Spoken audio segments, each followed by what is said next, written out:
Bismillahirrahmanirrahim. Assalamualaikum warahmatullahi wabarakatuh. Alhamdulillahirabbil alamin. Assalatu wassalamu ala asyrafil anbiya'i wal mursalin wa ala alihi wa ashabihi ajmain. Wala haula wala quwata illa billahil aliyil azim. Allahumma la sahla illa ma ja'altahu sahla wa anta taj'alul hazana idza syi'ta sahla. Rabbi shrah li sadri wa yassir li amri wahlul 'uqdatam min lisani yafqahu qawli. Amma ba'du. Pada yang terhormat asatizah, para alim ulama, para imam yang ada di luar sana, lebih khusus kepada segenap hadirin wal hadirat hafizakumullah. Terima kasih kerana sudi ikut daurah kita pada hari ini, yang insyaAllah kita harapkan boleh khatam secepat mungkin kitab ini insyaAllah. Yang mana sekarang kita sampai kepada muka surat 36 menuju ke Sidratul Muntaha. Lalu qala mu'alifur rahimahullah wa nafa'ana bihi wa bi ulumihi amin. Kemudian Rasulullah SAW diangkat ke Sidratul Muntaha. Sidratul Muntaha adalah tempat terakhir. Sebagai segala yang naik dari bumi akan terhenti di situ, dan juga menjadi tempat terakhir. Segala yang turun dari atas juga akan berhenti di situ. Di dalamnya ada sebatang pokok yang keluar dari akarnya, sungai-sungai yang airnya tidak berubah, dan sungai-sungai yang susu yang rasanya tidak berubah, dan sungai-sungai dari arak yang enak bagi orang-orang yang meminumnya, dan sungai-sungai dari madu yang murni. Seseorang yang menaiki kenderaan jika berjalan di bawah naungan pokok tersebut selama 70 tahun tidak akan sampai lagi perjalanannya. Biji-bijinya seperti tempayan kampung bernama Hajar, berdekatan dengan Madinah Munawarah, dan daunnya seperti telinga gajah, hampir menutupi semua umat ini. Ini adalah definisi kepada Sidratul Muntaha. Kalau orang nak tahu Sidratul Muntaha itu apa, jadi nanti dia akan syarahkan lagi lah. Di dalam satu riwayat disebutkan, sehelai daunnya memayungi makhluk-makhluk, di setiap daun itu ada malaikatnya. Daun itu ditutupi warna-warna yang tidak diketahui warnanya. Ketika warna itu menutupi daunnya, maka daun itu akan berubah dengan perintah Allah Subhanahu wa Ta'ala. Di dalam satu riwayat, daun itu berubah menjadi yakut dan zabarjad. Tidak ada seorang pun yang boleh menggambarkan keelokannya. Ada padanya kupu-kupu emas, di bawahnya ada 4 sungai. 2 sungai yang batin dan 2 sungai yang zahir. Rasulullah SAW bertanya, apakah sungai-sungai ini wahai Jibril? Jibril menjawab, 2 yang batin adalah 2 sungai di syurga. Adapun 2 yang zahir adalah sungai Nil dan sungai Furat. Sungai Nil dan sungai Furat. Jadi itu yang zahir. Kalau yang batin itu sungai di syurga. Al-Syami menambahkan, di dalam satu riwayat, di bawahnya mengalir mata air yang bernama Salsabil, yang telah menjadi 2 sungai. Pertama ialah Al-Kausar, yang memancarkan air dengan deras seperti anak panah. Di atasnya ada khemah yang terbuat daripada permata lu'lu', yakut dan zabarjad, dan di atasnya ada burung-burung hijau. Rasulullah SAW melihat di dalamnya ada bejana-bejana daripada emas dan perak. Airnya mengalir pada batu-batu kecil daripada yakut dan zamrud yang lebih putih daripada susu. Rasulullah SAW mengambil bejana dan mencedok air tersebut dan meminumnya. Airnya lebih manis daripada madu dan lebih wangi daripada minyak kasturi. Maka Jibril berkata kepada Rasulullah SAW, ini adalah sungai yang Allah dekatkan kepadamu, dan sungai yang lain adalah sungai rahmat. Rasulullah SAW mandi di dalamnya, maka diampuni dosanya yang akan datang dan yang telah lalu. Itu adalah tambahan daripada Imam Asy-Syami. Hadirin wa hadirat hafizakumullah. Jadi pada bab ini sebenarnya menceritakan kepada kita bagaimana gambaran Sidratul Muntaha, bagaimana keindahan yang ada di langit atas nanti bagi orang-orang yang beriman. Jadi dia mentasjid, iaitu mengusulkan kepada kita untuk berusaha mendekatkan diri kita lagi kepada Allah Subhanahu wa Ta'ala, agar segala yang disebutkan ini menjadi milik kita nanti suatu saat. Maksudnya kita mendapatkan keistimewaan dan mendapatkan anugerah daripada Allah SWT, kurnia daripada Allah SWT untuk merasakan kenikmatan segala yang telah disebutkan di sini. Maka Rasulullah SAW melihat Jibril di Sidra Muntaha dalam bentuk lain yang sesuai dengan maqam tersebut. Jibril memiliki 600 sayap. Setiap sayap mentupi ufuk. Berjatuhan dari sayap-sayapnya barang-barang yang sangat berharga seperti permata yakut. Tiada yang mengetahuinya kecuali Allah Subhanahu wa taala. Kemudian Rasulullah SAW dibawa ke Telaga Kautsar dan masuk ke dalam syurga yang di dalamnya ada perkara-perkara yang tidak pernah dilihat oleh mata. Keindahan dia masya-Allah. Mata tengok ni memang tak pernah nampak keindahan dia macam mana. Jadi jangan cakaplah kita duduk di dunia ni dengan melihat segala keindahan yang ada di dunia ini, kita dah memiliki segala-galanya. Jangan kita anggap. Kerana ini tak ada apa-apa pun sama sekali. Tengoklah keindahan-keindahan hotel-hotel, bangunan-bangunan yang cantik-cantik yang ada di Kuala Lumpur ni. Yang nak masuk pun dah mahal. Duduk apatah lagi pada hari ini dengan takdir Allah SWT. Allah menurunkan bala. Kita tak dapat menikmati segala kenikmatan dunia yang ada di Kuala Lumpur ni. Kenapa? Adalah kerana Allah SWT ingin menguji kita. Apakah kita ini bersyukur dengan apa yang kita dah ada? La in syakartum la azidannakum. Kalau kita bersyukur, Allah akan menambah. La in kafartum inna azabi lasyadid. Kalau Allah SWT, kalau kita mengkufuri Allah SWT, nescaya azab Allah itu adalah yang sangat perih. Kemudian Rasulullah SAW dibawa ke Telaga Kautsar dan masuk ke dalam syurga yang di dalamnya ada perkara yang tidak pernah dilihat oleh mata, tidak pernah didengari oleh telinga, dan tidak pernah terlintas di dalam hati manusia. Berarti sangat agung. Kenikmatan syurga itu sangat agung. Dan Rasulullah SAW melihat di pintu syurga tertulis tulisan as-sadaqatu, iaitu apa? Sedekah itu digandakan 10 kali ganda dan memberi hutang itu digandakan 18 kali ganda. Nabi SAW bertanya, wahai Jibril, kenapa memberi hutang lebih utama dari orang meminta ketika dia meminta dia masih memiliki sesuatu, sedangkan orang yang berhutang dia tidak akan berhutang kecuali kerana sangat memerlukan. Itu adalah makna daripada hadis tersebut. Kemudian Rasulullah SAW terus berjalan dan bertemu dengan sungai-sungai daripada susu yang tidak berubah rasanya. Sungai-sungai daripada arak yang lazat bagi orang-orang yang meminumnya, dan sungai-sungai daripada madu yang murni. Dan Rasulullah SAW mendapati kubah-kubah diperbuat daripada permata lu'lu'. Buah delimanya sebesar-besar timba dan burungnya seperti unta-unta Khurasan. Burungnya macam unta Khurasan. Abu Bakar radhiyallahu anhu berkata, ya Rasulullah sallallahu alaihi wasallam, sesungguhnya dagingnya sangat lembut. Rasulullah SAW bersabda, aku pernah memakannya dan dagingnya lebih lembut daripada itu. Dan sungguh aku berharap engkau akan memakannya. Jadi kita berharap kita mendapat segala kenikmatan yang disebutkan ini. Kenikmatan syurga ini kita harap kita mendapatkan bahagian daripadanya. Kemudian Rasulullah SAW diperlihatkan neraka yang di dalamnya ada kemurkaan, bentakan dan balasan Allah SWT. Kemudian neraka itu ditutup. Jadi nampak lepas tu neraka itu ditutup. Kemudian Rasulullah SAW dinaikkan ke, yang ini pemandangan-pemandangan dan munajat. Kemudian Rasulullah SAW dinaikkan ke suatu tempat yang terdengar goresan kalam. Di dalamnya menentukan takdir-takdir, dan Rasulullah SAW melihat seorang lelaki ditutupi dengan nur arash. Rasulullah SAW bertanya, siapakah ini? Adakah dia malaikat? Dijawab, bukan. Nabi SAW bertanya lagi, adakah dia seorang Nabi? Dijawab, bukan. Nabi bertanya lagi, siapakah dia? Dijawab, dia adalah seorang lelaki yang ketika di dunia lidahnya basah berzikir kepada Allah dan hatinya terikat dengan masjid-masjid dan tidak pernah sama sekali menyebabkan kedua orang tuanya murka kepadanya. Ini adalah salah satu kunci untuk mendapatkan kenikmatan tersebut.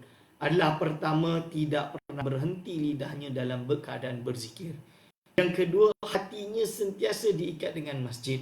Tentulah sekarang ni kita tak dapat nak pergi ke masjid kerana uzur. Ada uzur yang lebih besar, tapi hati kita terikat tak dengan masjid.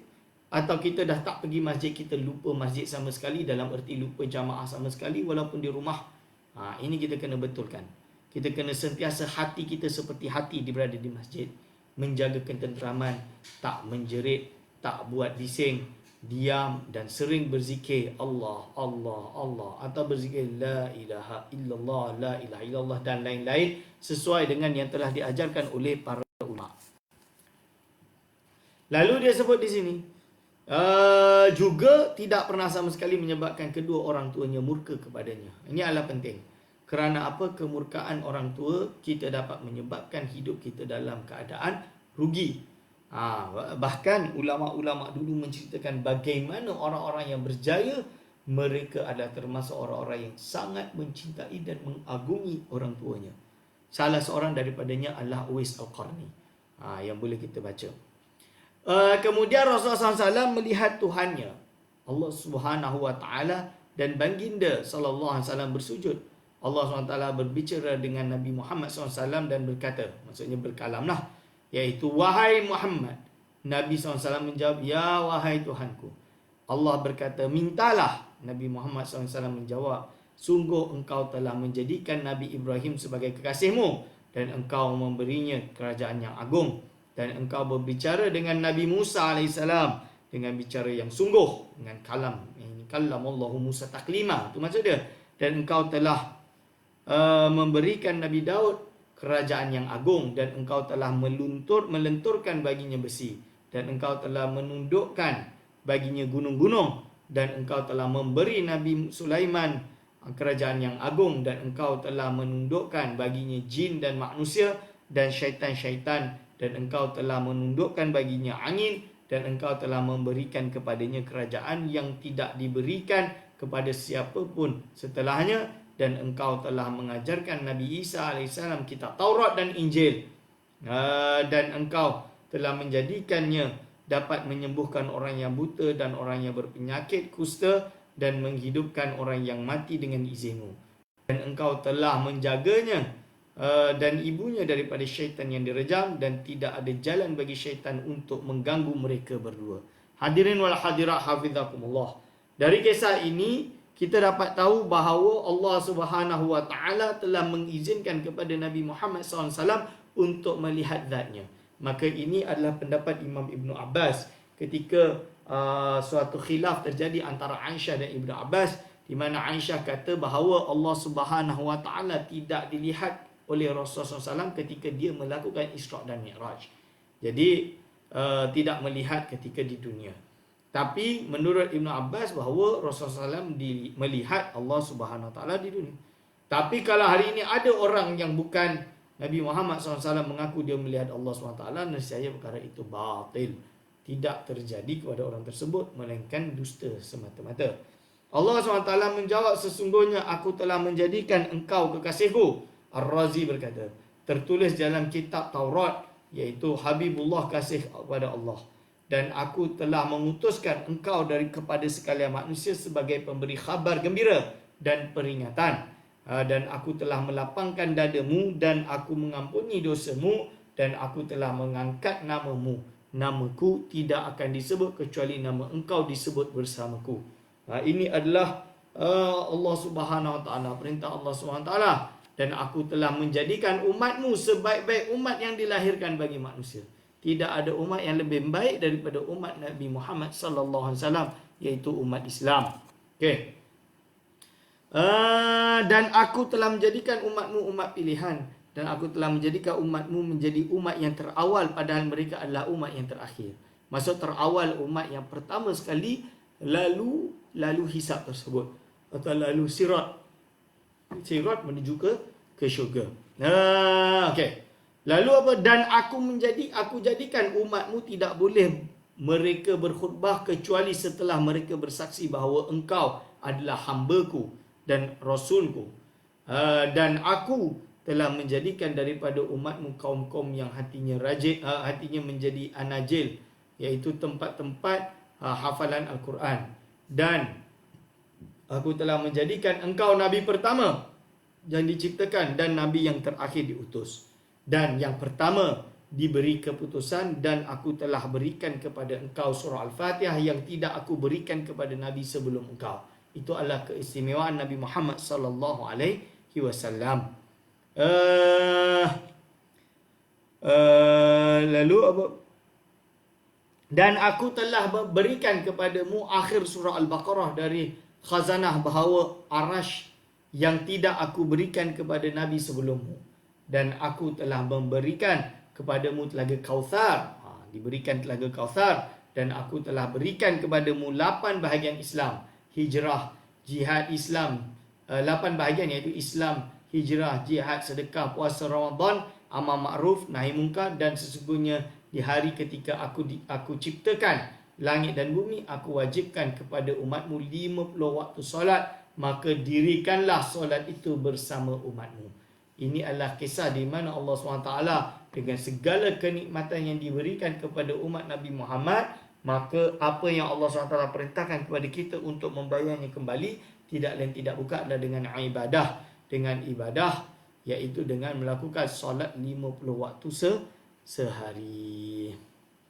Peristiwa antara Rasulullah SAW dan Nabi Musa. Jadi kita dah tahu itu kisah bagaimana iaitu kewajipan solat diperintahkan kepada kita. Lalu ada kemudian Rasulullah SAW pun turun bertemu dengan Nabi Ibrahim AS dan baginda tidak berkata apa-apa. Kemudian Rasulullah SAW pergi bertemu dengan Nabi Musa AS. Rasulullah SAW berkata, sebaik-baik sahabat Nabi Musa AS menjawab, apakah yang kamu lakukan wahai Muhammad? Apa yang kau buat wahai Muhammad? Macam tu lah. Apakah yang difardukan oleh Tuhanmu ke atasmu dan umatmu? Rasulullah SAW menjawab, Allah SWT telah memfardukan kepadaku dan kepada umatku 50 waktu solat sehari semalam. 50 waktu solat sehari semalam. Nabi Musa berkata, pulalah kepada Tuhanmu dan mintalah keringanan bagimu dan bagi umatmu. Sesungguhnya umatmu tidak akan mampu melakukannya. Jadi Nabi Musa dah tahu dah. Umat Nabi Muhammad ni, kita ni tak mampu nak solat 50 waktu sehari. Tak mampu. Berat betul. Betul-betul berat. Oleh Tuhanmu dan Rasulullah SAW menjawab, Allah SWT telah memfardukan kepadaku dan kepada umatku 50 solat sehari semalam. Lalu Nabi Musa suruh dia pulang kepada Allah untuk ringankan. Sungguhnya umatmu tidak akan mampu melakukannya, kata Nabi Musa. Sesungguhnya aku telah memberitahu kaum sebelum kamu dan aku menguji Bani Israel dan aku mengubati mereka dengan sungguh-sungguh di atas perintah yang lebih ringan daripada ini, tetapi mereka tidak mampu dan meninggalkannya, sedangkan umatmu lebih lemah tubuh badan hati. Jadi Nabi Musa bagi tahu dah kat Nabi Muhammad, kalaulah umat aku yang hebat macam ni pun dah tak boleh, maksudnya dengan gagahnya, dengan apanya, apalah lagi umatmu. Mestilah ni dah tak boleh. Lebih kurang macam itulah. Rasulullah SAW menulis kepada Jibril meminta isyarat. Aduh, penyakit ngantuk datang balik. Lalu Jibril, sebab saya belum tidur dari pukul 4 tadi. Siapkan buku, siapkan artikel, siapkan macam-macam. Allahumma salli ala sayyidina Muhammad. Okey. Rasulullah SAW menulis kepada Jibril meminta isyarat. Lalu Jibril memberi isyarat. Ya, jika kamu mahu, maka kembalilah. Maka Rasulullah SAW kembali ke tempat munajat kepada Allah dan bersujud, kemudian berkata, wahai Tuhanku, ringankanlah bagi umatku. Sesungguhnya mereka adalah selemah-lemahnya umat. Jadi Nabi Muhammad SAW dah tahu dah, kita semua ni lemah. Kita ni semua lemah. Lembik. Dah tahu dah. Dah dibagi tahu. Selemah-lemah umat. Allah SWT menjawab, aku kurangkan kepada mereka 5 waktu salat. Jadi dikurangkan 5 waktu salat. 45. Rasulullah SAW kemudian kembali kepada Nabi Musa dan berkata, Allah mengurangkan untukku iaitu 5 waktu solat. Nabi Musa AS berkata, kembalilah kepada Tuhanmu, mintalah daripadanya keringanan, sungguhnya umatmu tidak mampu menanggungnya. Maka Rasulullah berulang alik di antara Nabi Musa AS dan Allah Subhanahu Wa Taala. Allah SWT menghapus kewajipan solat 5 waktu setelah 5 waktu, sampailah Allah Subhanahu wa taala berkata, "Ya Muhammad SAW." Nabi SAW menjawab, "Labbaik wa sa'daik." Lalu Allah Subhanahu wa taala berkata, "Ini 5 solat setiap hari semalam. Setiap solat, satu solat digandakan 10 kali ganda. Maka 5 solat dikira menjadi 50 solat. 5 waktu solat dikira macam 50 waktu solat." Ini adalah pemberian Allah. Lalu kata-kataku tidak ditukar dan kitabku juga tidak dinasahkan. Barang siapa yang berniat melakukan kebaikan tetapi tidak melakukannya, maka dicatat baginya satu kebaikan. Jika dia melaksanakannya, maka dicatat baginya 10 kebaikan. Barang siapa yang berniat melakukan kejahatan tapi tidak melakukannya, tidak ditulis baginya apapun. Jika dia melaksanakannya, barulah ditulis baginya satu kejahatan. Kemudian Rasulullah SAW turun bertemu Nabi Musa AS, dan Rasulullah SAW memberitahunya. Lalu Nabi Musa berkata apa? "Kembalilah kepada Tuhanmu dan mintalah keringanan daripadanya." Balik-balik minta keringanan, minta rukhsah. Minta rukhsah. Sesungguhnya umatmu tidak sanggup menanggungnya. Nabi Muhammad SAW menjawab, "Sesungguhnya aku telah berulang-alik menghadap Tuhanku sehingga aku sudah malu kepadanya. Tetapi aku redha dan aku berserah." Maka ada suara memanggil, "Sesungguhnya aku telah mewajibkan kefarduanku dan aku telah meringankan bagi hamba-Ku." Maka Nabi Musa AS berkata kepada Nabi Muhammad, "Turunlah dengan menyebut nama Allah." Barulah turun ceritanya. Berarti ini hadirin wa hadirat dah boleh faham bahawa solat 5 waktu itu adalah fardu yang telah ditetapkan oleh Allah SWT. Syekhul Islam Zakaria Al-Ansari, Syekhul Islam Zakaria Al-Ansari menyebutnya dalam kitab Radatul Talibin, kata Al-Asna Al-Matalib. Asna Al-Matalib, dalam kitab Asna Al-Matalib dia menceritakan bahawa membahas bahawa kalau ada orang yang berharap, "Ya Allah, tak payahlah ada solat 5 waktu itu wajib," itu boleh menyebabkan gugurnya iman, kerana dia berharap kepada satu yang mahwa maklum minadi bidarrah, dan mana suatu perkara tersebut adalah menjadi keredaan Allah SWT pada hal ini. Jadi boleh faham kan? Okay. Kembali ke dunia.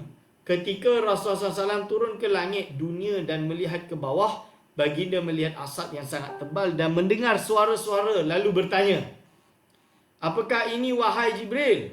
Jibril menjawab, "Ini adalah syaitan-syaitan yang berpurta di mata Bani Adam sehingga tidak berfikir tentang alam malakut, langit dan bumi. Seandainya tidak ada syaitan-syaitan tersebut, nescaya mereka akan melihat keajaiban. Okey. Kemudian Rasulullah SAW menaiki burak untuk kembali ke Mekah, lalu bertemu dengan khalifah pedagang Quraisy di suatu tempat. Di dalam kafilah tersebut ada seekor unta yang membawa 2 gantang.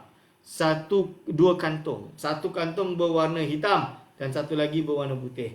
Ketika Rasulullah SAW melalui kafilah tersebut dan bergerak serta berputar-putar menyebabkan unta tersebut terjatuh dan cedera. Kemudian Rasulullah SAW bertemu dengan khalifah yang kehilangan seekor unta yang telah ditemukan oleh Bani Fulan. Maka Rasulullah SAW memberi salam kepadanya. Sebagian mereka berkata, "Ini suara Muhammad SAW." Kemudian Rasulullah SAW pun mendatangi sahabat-sahabatnya sebelum subuh di Mekah. Mauqif terakhir, ketika tiba waktu pagi. Jadi ini menerangkan tentang keadaan ketika sudah turun tersebut. Mauqif terakhir, ketika tiba waktu pagi, Rasulullah SAW yakin dan mengetahui bahawa orang-orang tidak akan mempercayainya. Dia dah tahu dah, orang-orang tak akan percaya dengan dia. Lalu dia kata apa? Rasulullah SAW duduk dengan sedih. Maka datanglah Abu Jahal, musuh Allah SWT, lalu duduk berdekat Rasulullah SAW secara seraya berkata mengejek Rasulullah SAW, "Apakah ada sesuatu?" Rasulullah SAW menjawab, "Ya Abu Jahal." Bertanya, "Apakah itu?"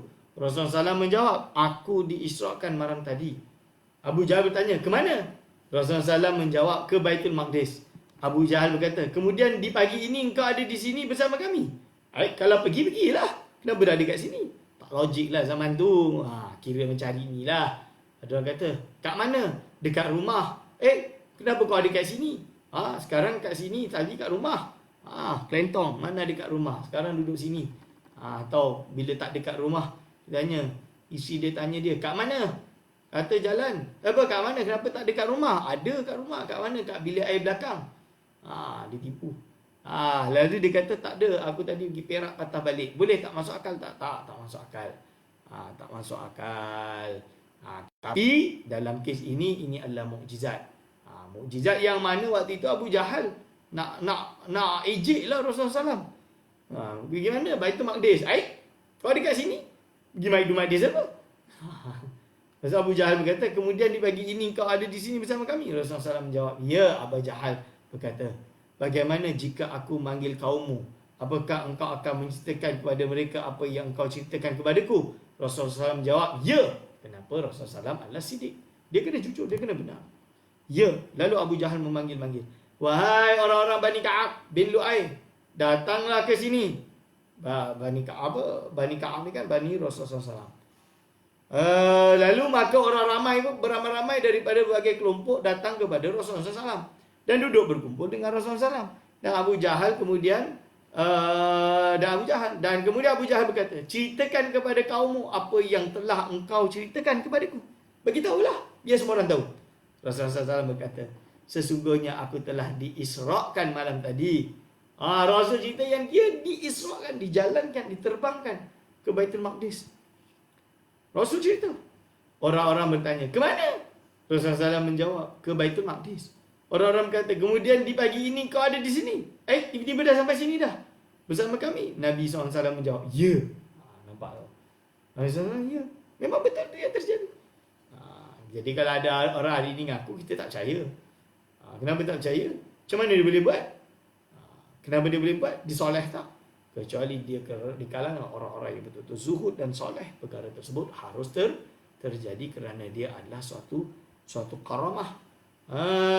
Sebahagian mereka bertepuk tangan, sebahagian yang lain meletakkan tangan di kepala merasa hairan dan keadaan menjadi sangat riuh rendah. Semua orang, what happened to Muhammad? Lebih kurang macam tu lah.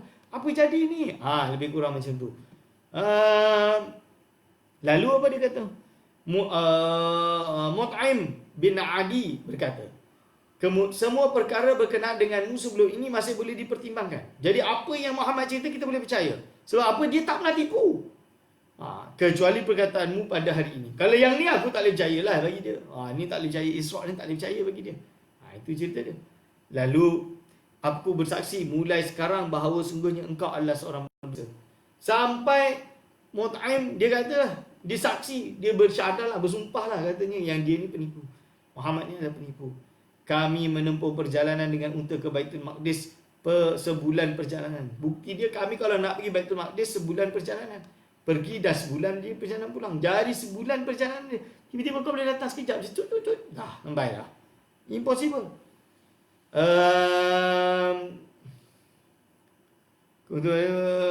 Pulang. Engkau mengaku sesungguhnya engkau menempuh perjalanan tersebut dalam satu malam demi Lata dan Uzza. Ini adalah nama berhala yang mereka sembah. Aku tidak mempercayaimu. Aku tak reda, aku tak percaya dengan kamu. Sayyidina Abu Bakar berkata, hei Mut'im, sangat buruk apa yang engkau katakan kepada anak saudaramu. Engkau hadapkan kepadanya dengan sesuatu yang tidak disukainya dan engkau mendustakannya. Aku bersaksi bahawa sesungguhnya dialah orang yang kata benar. Sayyidina Abu Bakar, dialah yang membela Nabi Muhammad SAW. Sebab itu dia termasuk khalifah, iaitu pengganti Rasulullah SAW yang keadaan mulia. Lalu apa dia kata? Orang-orang berkata, wahai Muhammad, beritahu kami tentang Baitul Maqdis. Bagaimana bangunannya? Kalau betul bagi tahu. Bagaimana keadaannya? Bagaimana dekat ia dengan gunung? Di dalam kaum tersebut ada yang sudah pernah pergi ke sana dan memberitahu kepada kami bangunannya begini, keadaannya begini dan dekatnya dengan gunung begini. Maka jadi dengan itu dia boleh tahu Muhammad ni tipu ke tak. Ceritakan. Kalau salah, salah. Kalau betul, betul. Lalu apa jawab Nabi Muhammad SAW? Lalu Rasulullah SAW terus memberitahu mereka tentang bangunannya, keadaannya dan jaraknya dengan gunung. Hinggalah Rasulullah SAW merasa ragu dengan ciri-ciri dan bagi dia SAW merasa susah yang tidak pernah dirasakannya sebelum itu.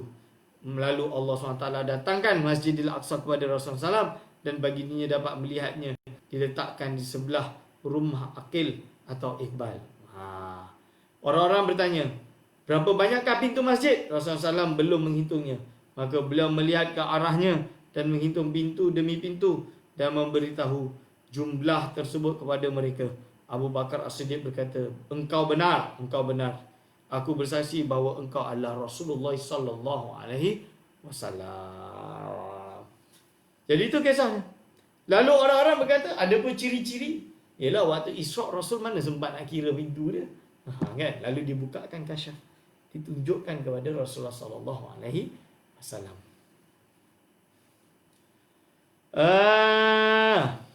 Orang-orang bertanya, berapakah banyak pintu ni dah? Abu Bakar SAW, engkau benar. Aku bersaksi bahawa engkau adalah Rasulullah SAW. Orang-orang berkata, ada pun ciri-ciri yang diceritakannya demi Allah sungguh benar. Kemudian mereka bertanya kepada Abu Bakar As-Siddiq, apakah engkau mempercayainya bahawa sesungguhnya dia telah pergi malam tadi ke Baitul Maqdis dan kembali sebalik 10 tahun? Sayyidina Abu Bakar As-Siddiq menjawab, ya, sesungguhnya aku akan mempercayainya pada perkara yang lebih aneh daripada itu. Aku mempercayainya membawa berita dari langit sama ada waktu pagi atau perang. Maka kerana itulah beliau digelar dengan Abu Bakar As-Siddiq. Kemudian mereka berkata, wahai Muhammad sallallahu alaihi wasallam, ceritakan kepada kami tentang kafilah kami. Maka Nabi Muhammad sallallahu alaihi wasallam menjawab, aku mendatangi kafilah Bani Fulan di Rawha. Mereka kehilangan seekor unta dan mencari-carinya. Aku sampai di tempat barang-barang mereka dan seorang pun tidak ada di situ, dan aku menemukan satu bekas air dan aku minumnya. Kemudian aku sampai di kafilah Bani Fulan di suatu tempat, dan di sana ada seekor unta merah yang membawa satu kampung membawa satu kantong berwarna hitam dan satu kantong berwarna putih. Ketika aku sampai di kafilah tersebut, mereka berjalan pulang dan unta tersebut terjatuh dan cedera. Kemudian aku sampai di kafilah Bani Fulan di Tan'im. Yang paling depan adalah seekor unta yang berwarna putih kehitam-hitaman, berkain pelana hitam dan membawa 2 kantung hitam. Kafilah itu akan datang pada kalian dari arah Toniyah. Mereka bertanya, bilakah mereka akan tiba? Nabi Muhammad SAW menjawab, hari Rabu. Ketika datang hari tersebut, orang-orang Quraisy mengganggu rombongan kafilah dari atas bukit dan telah lewat waktu siang, tetapi rombongan masih belum sampai. Nabi Muhammad SAW berdoa, maka ditambahkan 1 jam siang bagi Nabi Muhammad SAW. Maka matahari ditahan untuk Rasulullah SAW sehingga rombongan kelihatan. Maka mereka menyambut unta tersebut dan berkata, apakah kalian kehilangan seekor unta? Kafilah menjawab, ya. Kemudian mereka bertanya dengan kafilah, apakah unta merah kalian cedera? Kafilah menjawab, ya. Orang Quraisy bertanya lagi, apakah kalian mempunyai satu bekas air? Seorang lelaki menjawab, demi Allah aku meletakkannya dan tidak ada seorang pun yang meminumnya, dan tidak aku tuangkan ke tanah. Maka orang Quraisy menuduh Rasulullah SAW menggunakan sihir. Maka Quraisy mengatakan benar apa yang dikatakan Walid. Maka Allah SWT menurunkan ayat, wa ma ja'alna ar-ru'yal lati arainaka illa fitnatan linnas. Maksudnya apa tuan-tuan dan puan-puan? Jadi ini adalah satu kisah nak buktikan kepada orang Quraisy bahawa kejadian iaitu Isra' itu betul-betul terjadi. Ini betul-betul cerita terjadi. Sehingga ke arah Quraisy dah tak boleh nak tolak dah. Sebab ada saksi. Lalu apa yang dilakukan oleh Quraisy? Kalau mereka tak boleh nak lawan, mereka katalah ini tukang sihir. Maka turunlah ayat, dan tiadalah kami menjadikan pandangan pada malam Mi'raj yang telah kami perlihatkan kepadanya-mu, melainkan sebagai satu ujian bagi manusia. Surah Al-Isra' ayat 60. Kami telah kumpulkan di dalam kisah ini di antara 2 riwayat, Asy-Syami dan Al-Ghaithi, beserta tashih, dhabit dan ta'liq. Itu kata-kata muallif iaitu Abu Yasir Muhammad Ali Al-Maliki. Sekarang dah jelas bahawa kejadian Isra' Mi'raj itu benar-benar terjadi. Lalu kisah Mi'raj dalam Al-Quran. Al-Quran sendiri dah cerita juga. Al-Quran telah menceritakan tentang Mi'raj. Allah SWT berfirman, "Wan najmi idza hawa ma dalla sahibukum wa ma ghawa" ila akhirih. Demi bintang semasa ia menjunam, kamu iaitu Muhammad sallallahu alaihi wasallam, kamu tuduh dengan berbagai tuduhan itu, tidaklah ia menyeleweng dari jalan yang benar, dan ia pula tidak sesat daripada kepercayaan yang salah, dan ia tidak memperkatakan sesuatu yang berhubungan dengan Islam menurut kemahuan dan pendapatnya sendiri. Segala yang diperkatakannya itu adalah sama ada Al-Quran atau hadis, tidak lain hanyalah wahyu yang diwahyukan kepadanya. Wahyu itu disampaikan dan diajarkan kepadanya oleh malaikat Jibril, dan yang amat kuat garah. Lalu yang mempunyai kebijaksanaan kemudian ia memperlihatkan dirinya Nabi Muhammad SAW dengan rupa asal, sedangkan ia berada di arah yang tinggi di langit. Kemudian ia mendekatkan dirinya kepada Nabi Muhammad SAW, lalu ia berjuntai sedikit demi sedikit sehingga menjadilah arak di antaranya dengan Nabi Muhammad SAW sekadar 2 hujung busaran panah atau lebih dekat lagi. Lalu Allah Subhanahu wa taala mewahyukan kepada hamba-Nya Muhammad dengan perantara malaikat Jibril apa yang telah diwahyukannya. Hati Muhammad tidak mendustakan apa yang dilihatnya ila akhirih. Ini boleh bacalah. Boleh baca, ini jelas dalam Al-Quran. Surah An-Najm ayat 1 sampai ke ayat ke-18. Allah SWT telah bersumpah dengan binatang An-Najm atas kehendak, iaitu kehendak atas ketidaksesatan, iaitu atas ketidakbatilan. Jadi Nabi Muhammad tidak batil lah. Nabi Muhammad SAW, Allah berfirman, wan najmi, dan itu adalah penolakan terhadap anggapan orang-orang kafir ketika mereka menisbahkan sifat gila, sihir dan perdukunan kepada Nabi Muhammad sallallahu alaihi wasallam. Jadi nak kata tak, Nabi Muhammad bukan seperti yang mereka sangkakan dan mereka tuduhkan. Dan Allah SWT bebas bersumpah dengan makhluknya, dan tidak diperbolehkan bagi siapa sahaja untuk bersumpah kecuali dengan nama Allah SWT. An-Najmu iaitu binatang yang bersinar. Ia juga bererti binatang Thuraya, juga bermaksud tanaman yang tumbuh tanpa batang. An-Najmu juga bererti waktu yang dibuat. Dikatakan, aku bersumpah dengan Al-Quran ketika aku menurunkan bintang-bintang kepada Rasulullah SAW, 4 ayat dan jarak antara ayat yang pertama turun dengan ayat yang terakhir turun adalah 20 tahun. Kerana itulah Al-Quran dinamakan An-Najm, kerana turunnya berterpisah-pisah. Ini adalah pendapat Imam Ja'far Ja'far As-Sadiq bin Muhammad Al-Bagir berkata, yang dimaksudkan Allah dengan An-Najm adalah Rasulullah SAW ketika turun pada malam Isra', dan artinya Al-Hawa ialah turun. Kenapa? Huwiyah itu turun. Huwiyah turun contoh dia. Okey, ini adalah bukti dari Al-Quran tentang kisah Isra' wa Mi'raj, tentang Sidra Muntaha. Lalu apa yang dibahas di sini? Rasulullah SAW menjadi imam bagi para nabi yang lain. Sekarang mengisahkan atau menceritakan bahawa Rasulullah SAW menjadi imam bagi nabi yang lain.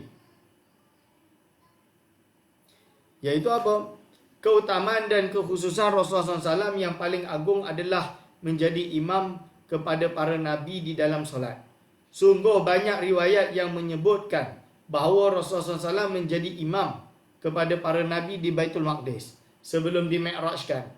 Disebutkan bahawa Rasulullah SAW solat mengimamkan para nabi setelah turun dari langit, dan para nabi juga turun dari langit. Imam Hafiz Ibn Kathir mensahihkan hadis ini. Maka tidak ada halangan sesungguhnya Rasulullah SAW solat dengan para nabi 2 kali. Sesungguhnya sebahagian hadis menyebutkan Rasulullah SAW dengan para nabi setelah Mi'raj. Ada yang kata, jadi ada ikhtilaful hadis. Jadi yang mana satu? Tak ada masalah. Boleh al-jam'u. Iaitu seorang solat yang Nabi SAW lakukan dengan para Nabi menurut pendapat yang benar adalah dengan tata cara solat yang sudah makruf, yang kita ketahui hari ini, dengan rukuk dan sujud yang jelas. Wallahu a'lam. Solat tersebut adakah solat sunat mutlak atau solat fardu sebelum malam Isra'?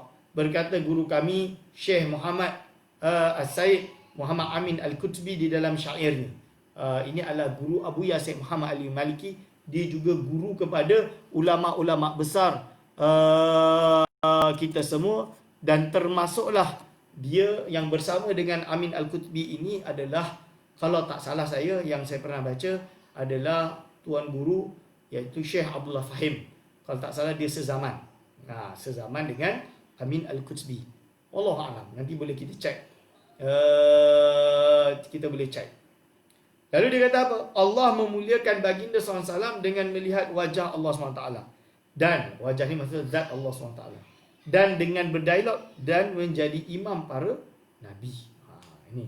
Jadi menurut pendapat ini, maka benarlah Rasulullah SAW melihat Allah Subhanahu Wa Taala ketika melakukan Isra' dan Mi'raj. Wahai malam Isra', Nabi kami menjadi imam di makam Isra', dan baginda adalah sebaik-baik imam. Kerana Nabi yang jadi imam. Menjadi imam pada seluruh Nabi, berdiri di mihrab, menjadi mereka dengan agung. Perkara itu harus terjadi. Kalau Allah nak jadikan, jadilah dia. Kalau Allah tak nak jadikan, tak jadilah dia. Dan ini jadi. Dan ini Allah memilih, ia jadi. Menjadi imam para Nabi menunjukkan keagungan derajat Rasulullah SAW yang mulia dan tingginya kedudukan baginda SAW. Dan juga menunjukkan masuknya semua risalah ketuhanan di dalam risalah Nabi SAW dan bergabungnya iaitu semua Rasul, para pemimpin umat di bawah bendera Rasulullah SAW. Maka jadilah kenabian dan kerasulan baginda menyeluruh untuk seluruh makhluk dari zaman Nabi Adam sampailah hari kiamat.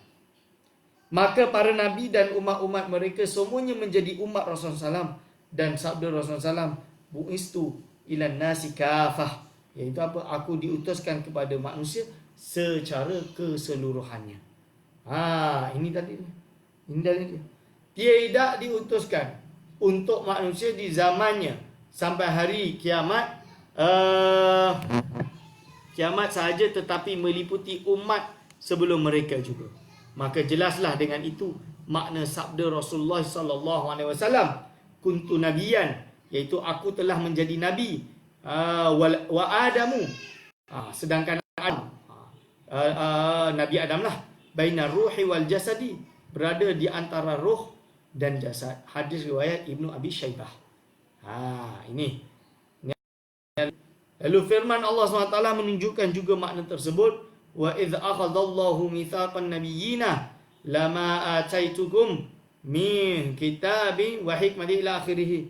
Dan ingatlah ketika Allah mengambil perjanjian setia dari nabi-nabi dengan firman-Nya, sesungguhnya apa jua kitab dan hikmat yang aku berikan kepada kamu, kemudian datang pula kepada kamu seorang rasul yang mengesahkan apa yang ada pada kamu, hendaklah kamu beriman sungguh-sungguh kepadanya, dan hendaklah kamu bersungguh-sungguh menolongnya ila akhiri, boleh baca, iaitu sampai habis, yang mana menceritakan tentang benar apa yang telah dibawakan oleh Rasulullah sallallahu alaihi wasallam. Perjanjian ini dengan Rasulullah SAW ini ialah seperti bai'ah yang diambil dari manusia untuk para khalifah. Ialah pengagungan yang tinggi bagi Nabi Muhammad SAW daripada Tuhannya. Dengan ini engkau tahu bahawa Nabi Muhammad SAW adalah nabinya para nabi. Nabinya para nabi. Jadi Nabi Muhammad ini nabi bagi sekalian nabi. Semua nabi-nabi yang hebat tadi semuanya berada di bawah Nabi Muhammad sallallahu alaihi wasallam. Insya-Allah kita azam besok kita khatam. Tak kuat dah. Daurah 6 hari penat. Penat. Lalu dia sebut apa? Iaitu adalah nabinya para nabi. Ini akan jelas di akhirat ketika semua para nabi berada di bawah panji Rasulullah sallallahu alaihi wasallam. Dan juga dunia. Begitu juga pada malam Isra' ketika Rasulullah SAW menjadi imam solat para nabi. Seandainya kedatangan Rasulullah SAW itu di zaman Nabi Adam, Nabi Nuh, Nabi Ibrahim, Nabi Musa dan Nabi Isa AS, maka wajiblah bagi para Nabi dan umat-umat mereka beriman kepada Nabi Muhammad SAW, membela baginda. Sebab itulah Allah SWT telah mengambil janji mereka. Seandainya Rasulullah SAW ada di zaman mereka, maka wajib mereka mengikuti baginda tanpa diragukan lagi. Kerana inilah Nabi Isa AS akan datang nanti di akhir zaman dengan syariat Nabi Muhammad SAW, bukan dengan menukar syariat tersebut. Nabi Isa adalah Nabi yang mulia kedudukannya, tetapi akan melaksanakan syariat Nabi kita SAW dengan Al-Quran dan Sunnah.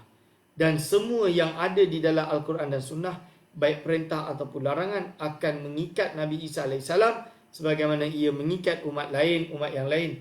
Nabi Isa AS adalah Nabi yang mulia kedudukannya dan ini tidak mengurangi sedikit pun derajatnya.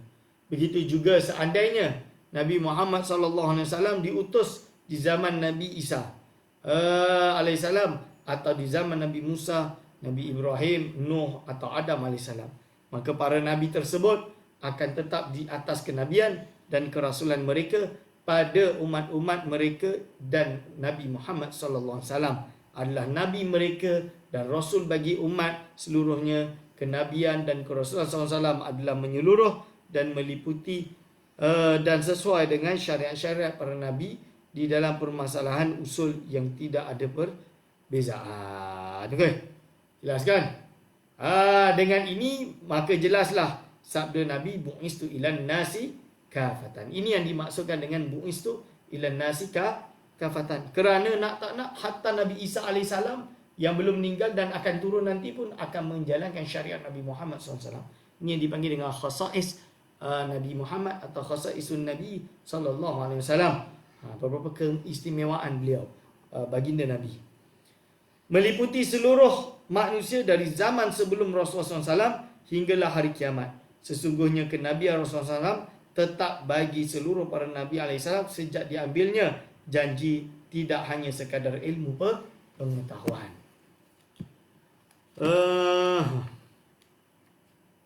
Banyaknya lagi. Macam mana nak khatam besok? Saya dah ngantuk. Okay, tambah sikit je lagi. Sekarang pengajaran penting daripada perjalanan. Ini hikmah atau wisdom daripada perjalanan yang terjadi ini. Kelebihan Rasulullah SAW. Pada peristiwa Mi'raj, Isra' dan Mi'raj, terdapat pelajaran berharga dan rahsia-rahsia yang agung. Di antara pelajaran terpenting ialah keutamaan Nabi Muhammad SAW yang dikhususkan oleh Nabi Allah SWT dengan kemuliaan di dalam pelbagai hal. Jadi bukan hanya kekhususan ini sahaja, akan tapi banyak sekali keistimewaan dan kelebihan. Di antaranya, Allah SWT memberitahu kepada Rasulullah SAW bahawa baginda telah diampuni semua dosa yang telah lalu dan yang akan datang. Jadi dosa yang telah lalu akan datang telah dihapuskan oleh Allah SWT. Ghafarallahu ma taqaddama min dhanbihi wa ma ta'akhkhar. Itu. Tidak ada keterangan-keterangan bahawa Allah SWT memberitahu hal tersebut kepada para nabi selain baginda Muhammad SAW. Hanya Nabi Muhammad yang dibagi. Yang kedua, sesungguhnya Rasulullah SAW adalah manusia pertama yang memberi syafaat dan diterima syafaatnya. Hanya Rasul je lah yang boleh. Hal ini menunjukkan kekhususan dan keutamaannya. Rasulullah SAW lebih mendahulukan umatnya di dalam doa. Ketika Allah SWT menjadikan setiap Nabi satu doa yang mustajab, para Nabi mendahulukan doa mereka di dunia, sedangkan Rasulullah menangguhkan doanya untuk di akhirat sebagai syafaat bagi umatnya. Itu keistimewaan Nabi Muhammad SAW. Sayang pada umatnya. Allah SWT telah bersumpah dengan khidmat, dengan kehidupan Rasulullah SAW dalam firman-Nya, La amruka innahum lafih sakaratihim ya'mahun. Dan umurnya, wahai Muhammad, sesungguhnya mereka membuta tuli dalam kemabukan maksiat mereka. Dari sini bersumpah dengan hidupnya Rasulullah SAW menunjukkan betapa mulia dan agungnya hidup baginda Muhammad SAW. Sesungguhnya kehidupan Rasulullah SAW sangat cocok, sangat sesuai untuk bersumpah dengannya, kerana kehidupan penuh dengan keberkatan secara umum dan khusus. Hal ini tidak terdapat pada selain Rasulullah sallallahu alaihi wasallam. Yang kelima, pelajaran yang boleh dipelajari, Allah SWT memuliakan Rasulullah SAW di dalam panggilannya. Baginda tidak dipanggil dengan disebut namanya, tetapi dipanggil dengan seelok-elok panggilan. Allah SWT berfirman, ya ayuhar rasul, ya ayuhan nabiyyu. Pengurusan ini tidak lain pengurusan ini tidak ada pada selain daripada Rasulullah sallallahu alaihi wasallam. Maka para nabi dipanggil langsung dengan namanya. Wa ya Adamu, misalnya, oh Nabi Adam. Idz qala Allah ya Isa bin Maryam, wahai Isa bin Maryam. Ya Musa, wahai Musa. Ya Nuh, wahai Nabi Nuh. Ya Daudu, iaitu panggilan kepada Nabi Daud.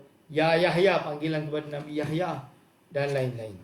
Jadi ini jelas berbeza antara makanah Rasulullah SAW dengan Nabi selainnya.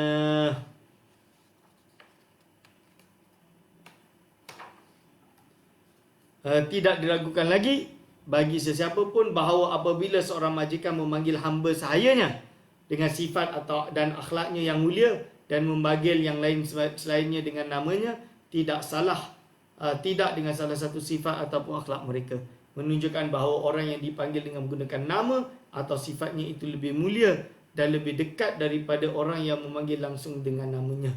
Hal ini sudah sedia maklum bahawa orang yang dipanggil dengan sifat dan akhlaknya yang paling mulia adalah merupakan pengagungan dan penghormatan yang sangat tinggi. InsyaAllah kita sambung pada hikmah ini pada minggu hadapan. Aku qauli hadza, astaghfirullah li wa lakum. Assalamualaikum warahmatullahi wabarakatuh.